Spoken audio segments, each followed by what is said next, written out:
में चले जाते हैं तो पता नहीं कौन सा वॉशिंग मशीन है, और उन्होंने स्पष्ट कह दिया है कि उस ज़मीन के मामले में हमें कोई लेना देना नहीं है।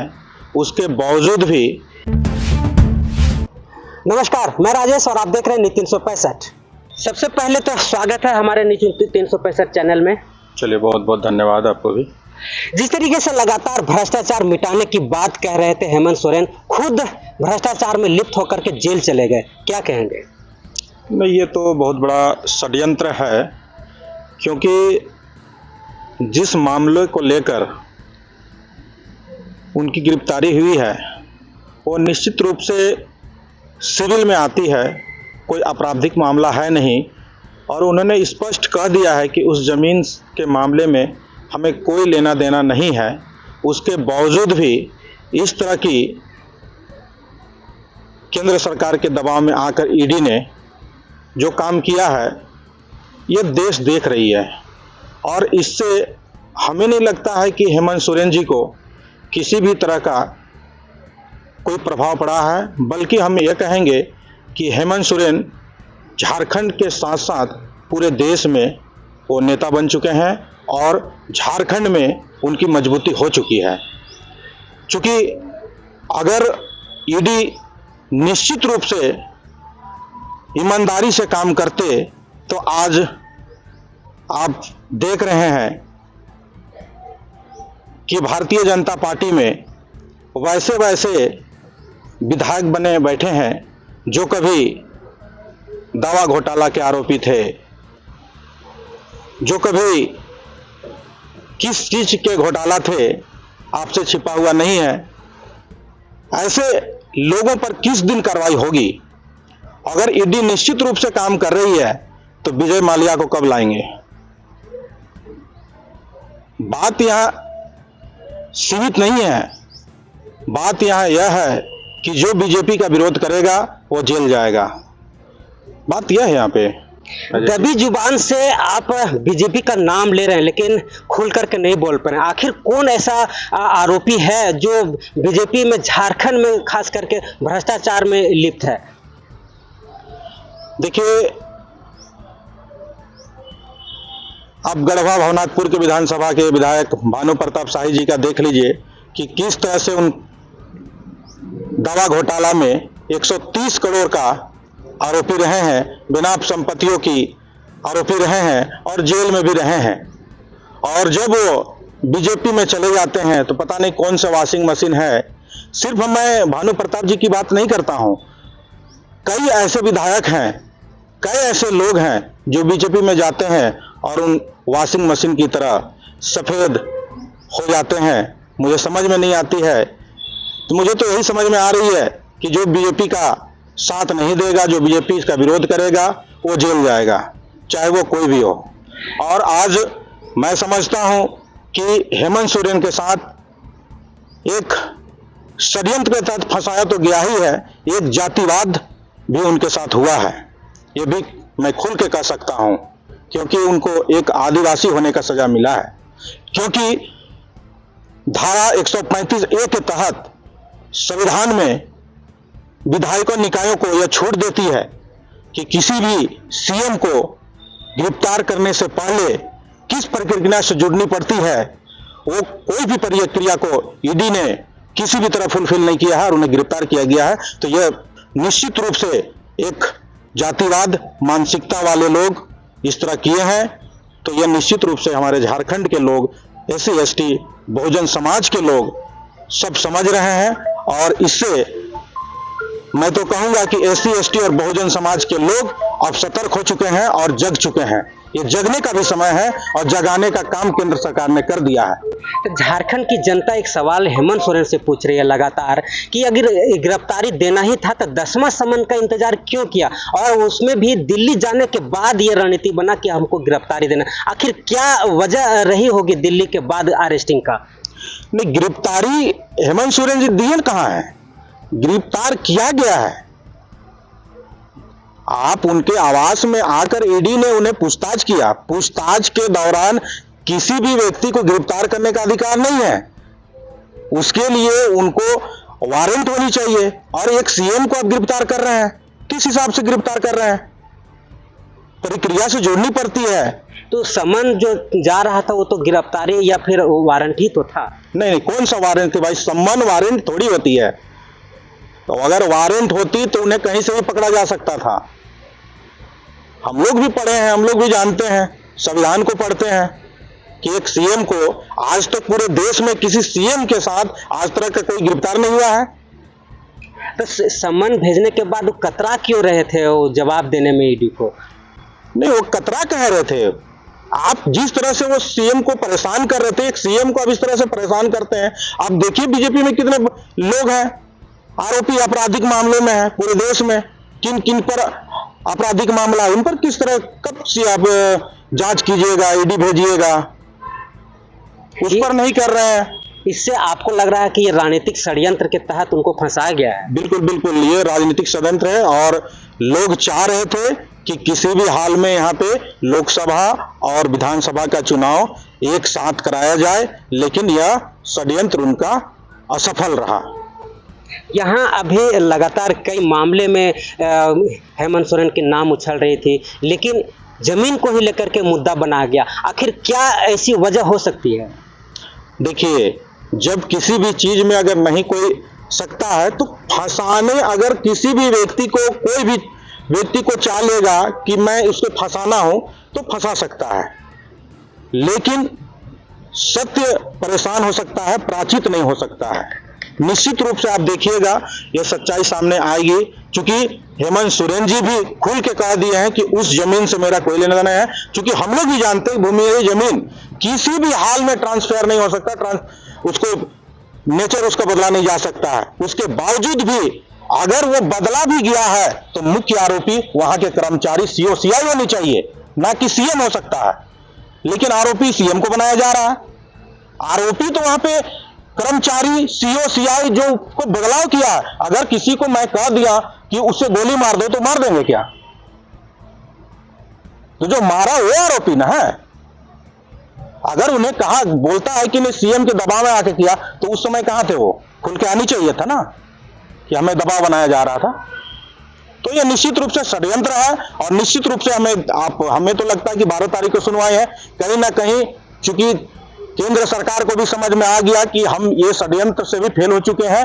अगर बेल उनको नहीं मिलता है तो हमारी कहीं जो भी इज्जत बची हुई वो भी खत्म हो जाएगा। तो हमको लगता है 12 तारीख का हमारे पूर्व मुख्यमंत्री जी का हाईकोर्ट के तहत हमको लगता है कि बेल भी मिल जाए। लगातार जिस तरीके से सुर्खियों में बने रहे हेमंत सोरेन अपनी जो भी वारदातें हुई, लेकिन 2024 के चुनाव में क्या रणनीतिक का परिवेश चेंज हो पाएगा? जिस तरीके से जनता उनके पक्ष में दिखाई दे रही है, बीजेपी के कहीं न कहीं जनता का विश्वास खोता हुआ नजर आ रहा है, तो क्या लगता है 2024 का चुनाव हेमंत सोरेन के लिए खास होगा? बिल्कुल बहुत खासी होगा, क्योंकि कल के समय हेमंत सोरेन के साथ सिर्फ आदिवासी समाज थे, लेकिन आज के समय पूरे बहुजन समाज हेमंत सोरेन जी के साथ खड़ा हो चुका है। क्योंकि अब आदिवासी के साथ साथ एससी, एसटी, ओबीसी और माइनॉरिटी और जो स्वर्ण समाज के भी लोग हैं, जो संविधान को मानते हैं, जो समान विचार को लेकर चलते हैं, जो हिंसा नहीं चाहते हैं, वो व्यक्ति भी हेमंत सोरेन के साथ खड़ा है। मध्य प्रदेश में यूसीसी पूरे देश लेवल पे उसका विरोध किया गया था कि यूसीसी सिविल कोड लागू नहीं होना चाहिए, लेकिन मध्य प्रदेश में ध्वनि मत से पारित कर दिया गया और वहां पर लागू हो गया। क्या लगता है यूसीसी आने से देश में कुछ बदलाव होगा? देखिए, निश्चित रूप से यहाँ पे आप झारखंड में देख रहे हैं या पूरे देश में देख लीजिएगा तो यहाँ पे आदिवासियों का एक अलग कोड है, अलग पर्सनल लॉ है, चाहे मुस्लिम लॉ है, चाहे आदिवासी लॉ है। तो उसके तहत विशेष अधिकार आदिवासियों को दिया गया है। अगर और आदिवासी की ही बात नहीं है, यहाँ पे एससी, एसटी की भी बात है। अगर यूसीसी लागू हो जाती है तो एससी, एसटी जो हमारा कानून है वो निश्चित रूप से निष्क्रिय हो जाएगा। इसलिए देश के लिए ही खतरा है। नहीं तो वो तो समझा दिया कि एसटी एससी को इस दायरे से अलग रखा नहीं, ये कहना और करना जब पारित ही कर देंगे तो देखिए जो बोलता है वो होता नहीं है। तो आप क्या चाहते हैं, महिलाओं को अधिकार नहीं मिले? कौन कहता है कि महिलाओं को अधिकार नहीं मिले? तो इसमें तो अब तो महिलाओं का समान अधिकार मिल रहा है यूसीसी के माध्यम से। कहाँ मिल रहा है? आप पहले उनको अगर महिलाओं को अधिकार देना चाहते हैं तो बाबा साहेब ने हिंदू कोड बिल किताब लिखी है। उस हिंदू कोड बिल को जो बाबा साहब का किताब लिखा हुआ है उसे पूर्ण रूप से वो लोग पढ़ लें और उनके विचारों को लागू कर दें। अगर महिलाओं को अधिकार देना चाहते हैं तो वो वही लोग हैं जो हिंदू कोड का बिल का विरोध किए थे जब बाबा साहब ने महिलाओं को आरक्षण देने के लिए हिंदू कोड बिल की बात कर रहे थे। तो अब वही लोग तो अधिकार दे रहे हैं। कहाँ दे रहे हैं? उनका कहना और करना अंतर है। आप देख लीजिए कि किस तरह से उत्तर प्रदेश में 6 साल की बच्ची का बलात्कार हो जाता है, जिंदा जला दिया जाता है। किस तरह से मतलब एक घटना होती है, वहां पे मीडिया को भी रोक दिया जाता है। आप देखे होंगे कि मीडिया वहां पे उसको कवरेज करने जा रहे थे, मीडिया को रोका गया था और प्रशासन ने अपना परिजन को मिलने नहीं दिया गया और उसको जला दिया गया। क्या बात करते हैं? नहीं, अभी एक घटना ये तो घटती ही रहती है। जैसे अभी बेड़ों में भी एक महिला को जंगल में आग लगा दिया गया था, वो भी कुछ ऐसे ही जाति के। यदि जातिवाद से तो क्राइम तो जुड़ा नहीं जा सकता है ना? नहीं, हम जातिवाद की बात नहीं कर रहे हैं। अपराधियों की कोई जात नहीं होती है। कोई भी अपराधी वो किसी भी धर्म और किसी भी जाति से हो सकती है, उसे सजा मिलनी चाहिए, लेकिन संविधान के तहत मिलना चाहिए। अगर मान के चलिए किसी दलित बेटी का बलात्कार किसी दलित ने किया है तो उसे सजा उतना ही मिलना चाहिए जितना एक मुस्लिम को मिलता है। और जिस तरह से मुस्लिम का नाम आते ही जिस तरह से हिंदू मुस्लिम किया जाता है, उस तरह से अधिकार दिलाने के लिए उस दलित बच्चा का अगर बलात्कार होता है और कोई स्वर्ण बच्चा रहता है तो उसी तरह से सभी लोगों को आना चाहिए अधिकार दिलाने के लिए। लेकिन यहाँ पे देखने को यह मिलता है कि अगर दलित आदिवासी कोई बच्चा है और कोई मुस्लिम उससे जुड़ा हुआ लिंक है तो जिस तरह से यहाँ पे देश में जिस तरह से लोग उसको जिहाद की तरफ फैलाने के काम करते हैं आप देखे होंगे। लेकिन जैसे वहां पे कोई स्वर्ण बच्चा के नाम आ जाता है सभी का पता नहीं मुंह में दही जम जाता है। आप बहुजन समाज पार्टी के जिला अध्यक्ष हैं और जेएमएम के वो सुप्रीमो हेमंत सोरेन हैं। भ्रष्टाचार कहीं से किसी भी पार्टी का सपोर्ट नहीं करती है। भ्रष्टाचार में लिप्त होकर के जेल गए हैं और एक पार्टी को आप गलत ठहरा रहे हैं। कितना सच्चाई है इस बात में? देखिए, बात बिल्कुल सही है। आरोप किसी पर भी लग सकता है, आरोप सिद्ध करना होगा। आप किसी को आरोप लगाकर आप उसे अपराधी नहीं कर सकते हैं। आरोप तो किसी पर भी लग सकता है, चाहे वो कोई भी व्यक्ति रहे। प्रधानमंत्री पर भी लगता है, राज्यपाल पर भी लगता है, राष्ट्रपति पर भी लगता है। आरोप किसी पर भी लगता है और स्वतंत्र है, लगाया जा सकता है, हमारा मौलिक अधिकार है। लेकिन आरोप जब तक सिद्ध नहीं होता हम उन्हें अपराधी नहीं कर सकते हैं। आरोप उन पर लगा है। लास्ट सवाल हेमंत सोरेन के लिए क्या कहेंगे? वास्तविकता में जो अभी आशा जताई जा रही है कि हाईकोर्ट में उन्हें बेल मिल जाएगा, तो क्या लगता है फिर से वो मुख्यमंत्री बनेंगे? नहीं, हमें तो नहीं लगता है कि वो मुख्यमंत्री बनेंगे, चूंकि चंपई सोरेन जी भी अभी मुख्यमंत्री बने हैं। भाई मैं उनका बहुत बहुत धन्यवाद देता हूं बहुजन समाज पार्टी की तरफ से। और चूंकि समय भी बहुत कम है, मात्र 7-8 महीना बचा हुआ है, लोकसभा की चुनाव है, तो हमें नहीं लगता है कि फिर अगर हेमंत जी निकलते भी हैं तो इसमें फेरबदल होगी, चंपई सोरेन ही मुख्यमंत्री होंगे। चूंकि चंपई सोरेन भी करीब 7 बार विधायक रहे हैं और काफ़ी सुलझे हुए व्यक्ति हैं। चूंकि राज्य को चलाने के लिए योग्यता की जरूरत नहीं होती, योग्य व्यक्ति की जरूरत है।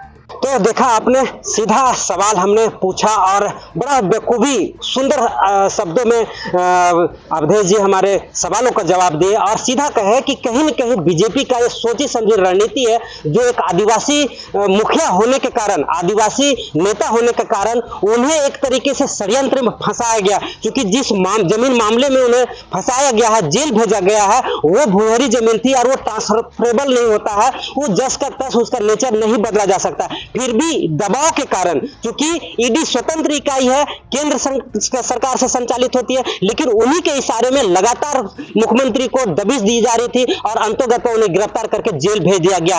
आज गिरफ्तारी देने के बाद झारखंड के जनता में खासा सा उन्हें दिलों में जगह बनाई है, क्योंकि उन्होंने कहा कि हम बिकना पसंद नहीं किए, झुकना पसंद नहीं किए, लेकिन जनता ने जो हमें चुन करके राज्य को खुशहाल बनाने के लिए भेजा था उस पर हम अड़े रहे। हमें जेल जाना पसंद है लेकिन झुकना पसंद नहीं। अब देखना यह होगा कि लगातार ईडी से अभी भी पूछताछ चल रही है। अभी 5 दिन का रिमांड बढ़ाया गया है, अंतो वो सीबी हाई कोर्ट में वो दाखिल कर रहे हैं। अब क्या वहां से इनको बेल मिल पाता है कि नहीं, ये बड़ा सा सवाल होगा। फिलहाल इन सारी घटनाओं को जानने के लिए हमारे साथ जुड़े रहे न्यूज़ 365 राजेश के साथ।